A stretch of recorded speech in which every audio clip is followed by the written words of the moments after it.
Kilang minyak di Libya terbakar akibat serangan drone. Kebakaran ini berpotensi memperburuk kelangkaan bahan bakar minyak di negara anggota OPEC.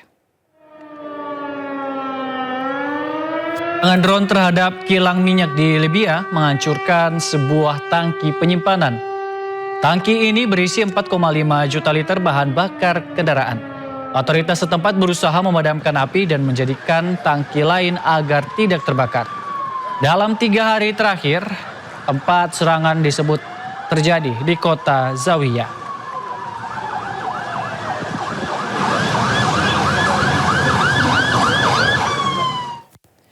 Iran terus mengembangkan senjatanya. Kali ini rudal mereka berhasil menembus pertahanan udara Amerika Serikat di Yordania.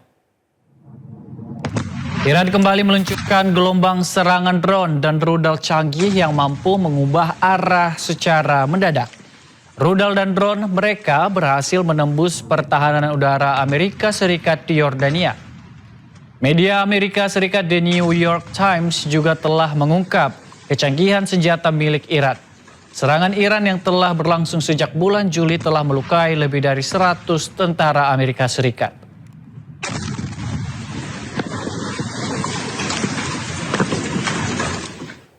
Sementara itu, tentara Israel kembali melancarkan serangan udara ke distrik Tire, Lebanon Selatan. Serangan itu terjadi di tengah perundingan antara Israel dan Lebanon yang dimediasi Amerika Serikat. Tentara Israel melancarkan serangan udara ke wilayah Al-Mansuri, distrik Tire, Lebanon Selatan. Israel mengklaim menargetkan infrastruktur milik tentara Hizbullah. Serangan ini terjadi di tengah perundingan Israel dan Lebanon yang dimediasi Amerika Serikat.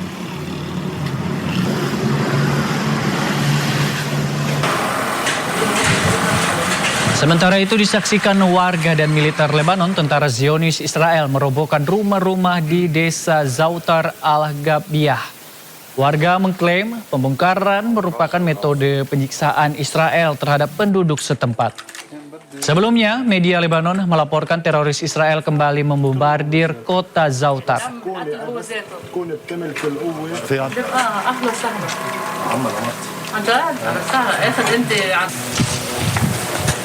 News 5, saya Yudi Handoyo dan inilah selengkapnya.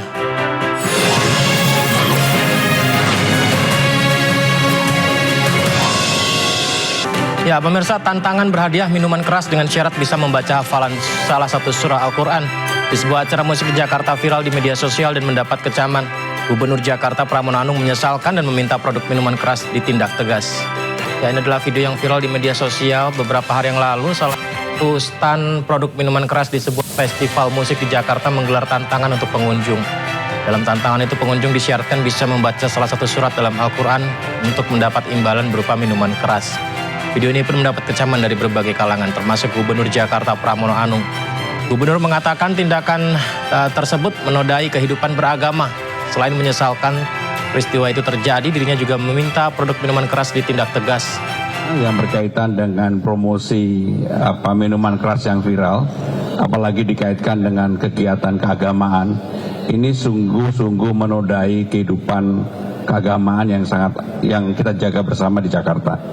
Untuk itu saya akan minta kepada Pak Asisten Kesejahteraan, Pak Ali, untuk segera mengkoordinasikan mengambil tindakan tegas terhadap hal yang tidak boleh terjadi di Jakarta. Sehingga sekali lagi pemerintah DKI Jakarta menyesalkan hal itu terjadi di...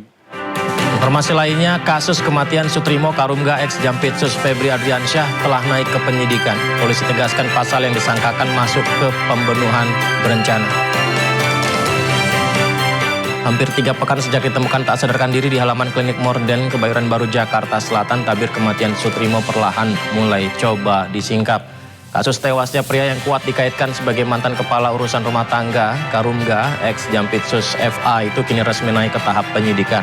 Direktorat Reserse Kriminal Umum Polda Metro Jaya yang menerima pelimpahan dari Polresta Banyumas mengatakan pasal yang dipersangkakan sebagaimana laporan polisi yang diterima adalah pasal pembunuhan atau pembunuhan berencana. Pasal yang dipersangkakan sebagaimana laporan polisi yang kami terima itu adalah pasal pembunuhan ataupun pembunuhan berencana. Pihak kuasa hukum keluarga Sutrimo mengungkap sederet kejanggalan yang dirasakan ketika almarhum tiba di rumah duka. Pertama, pihak keluarga merasa pemakaman almarhum terkesan mepet. Kedua, HP almarhum tak ditemukan dan dijanjikan akan diberikan belum juga datang. Ketiga, nomor HP dua petugas yang membawa jenazah tak bisa lagi dihubungi setelah pemakaman. Petugas juga terkesan terburu-buru tidak mengikuti prosesi pemakaman. Pihak keluarga Sutrimo juga tak menerima informasi jelas terkait penyebab kematian, lalu identitas pengantar juga misterius. Keluarga menerima uang santunan 20 juta rupiah namun tak diketahui siapa yang memberikan uang itu. Tempat dari pihak keluarga tidak ingin ada pengusutan tentang kasus kematian Sutrimo. Apakah itu akhirnya dibantah, Mbak An? Betul, peristiwa itu iya, bahwa memang dari awal sebelum saya masuk, pihak keluarga itu sangat tertutup dan memang selalu statementnya adalah sudah mengikhlaskan karena memang banyak pertimbangan yang memang sampai sebelum saya masuk nggak ada yang mengeksplorasi gitu kan, itu aja. Tapi memang fakta itu betul. Fakta itu betul. Penyebabnya apakah ada tekanan atau memang dari pihak keluarga saja yang tidak mengetahui jalurnya, Mbak An? Iya, saya kira kalau tekanan sama sekali tidak ada dan semoga ke depan juga tidak pernah ada tekanan kepada keluarga karena ketidaktahuan. Mereka menghadapi hal ini tuh harus bagaimana, sementara mereka juga tidak ada orang yang dipercaya. Nah, begitu Mbak An masuk ke sana, akhirnya apakah keluarga pun memberitahu banyak kejanggalan yang dipertanyakan pihak keluarga? Ini kok kesannya penguburannya itu dipepet-pepetin nyampenya malam, padahal sebenarnya sudah dikirim dari jam dari Jakarta itu 12:30, tapi kok sampai sini jam 10. Semuanya sudah. Majelis Ulama Indonesia mengharamkan uang pendaftaran lomba perayaan 17 Agustus sebagai sumber biaya hadiah. Praktek ini tergolong judi. Dikutip dari laman MUI Digital, Wakil Sekretaris Komisi Fatwa MUI Kiai Haji Muiz Ali menegaskan penyelenggaraan lomba perayaan 17 Agustus hukumnya boleh. Kemerdekaan Indonesia wajib disyukuri karena merupakan rahmat, termasuk memeriahkannya melalui berbagai ajang perlombaan.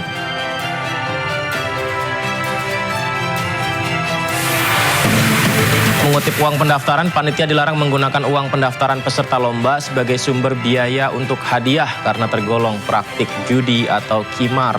Dalam fikih Islam melarang skema tersebut karena hukumnya haram.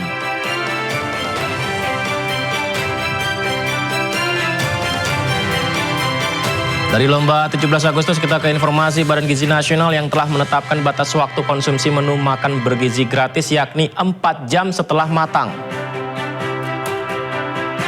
Kepala BGN Sudaryono menyebut aturan itu merupakan bagian dari upaya menjaga keamanan dan kualitas menu makanan MBG bagi para penerima manfaat. Terkait hal itu, Sudaryono wajibkan setiap wadah atau ompreng makanan MBG diberi label agar guru dan peserta didik tahu batas waktu konsumsinya kapan. Selain itu, ia juga meminta guru mengecek label batas waktu konsumsi yang tertera di makanan. Jika telah melebihi waktu konsumsi, Kepala BGN meminta menu MBG tidak dimakan. Sebelumnya, untuk mencegah keracunan, BGN juga meminta para siswa tidak membawa pulang makanan dari program makan bergizi gratis.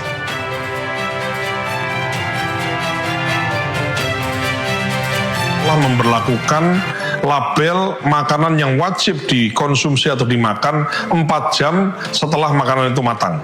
Maka kami menghimbau kepada para siswa, para peserta didik dan juga memohon kepada Bapak Ibu Guru untuk kemudian sama-sama mengecek sebelum makanan MBG dikonsumsi, dicek apakah jam konsumsinya itu di bawah dari jam yang ditentukan. Manakala lebih dari jam yang ditentukan, kami mohon dengan sangat hormat untuk tidak dikonsumsi. Saya ulangi, untuk tidak dikonsumsi manakala melewati jam batas yang ditentukan.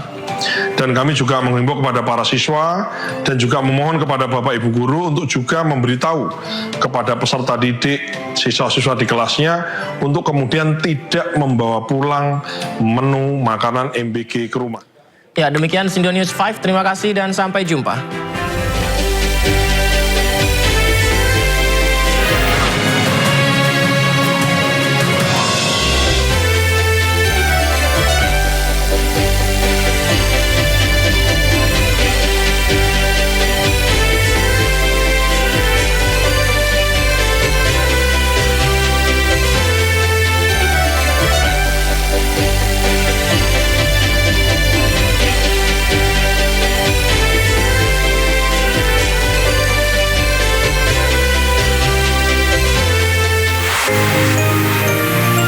gantung di Kolombia pada hari Senin.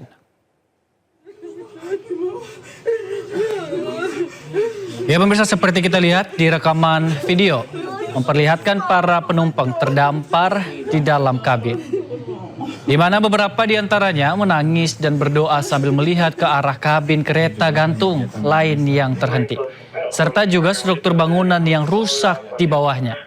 Sementara itu, operator terdengar mengimbau mereka untuk tetap tenang. Seluruh penumpang di seluruh jaringan sistem berhasil dievakuasi tanpa ada korban luka.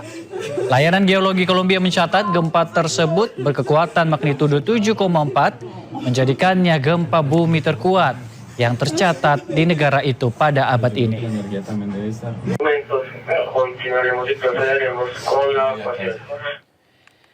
Sehari setelah gempa bumi berkekuatan magnitudo 7,4 mengguncang sebagian besar wilayah Kolombia, tim penyelamat khusus terus mencari warga yang mungkin masih terperangkap.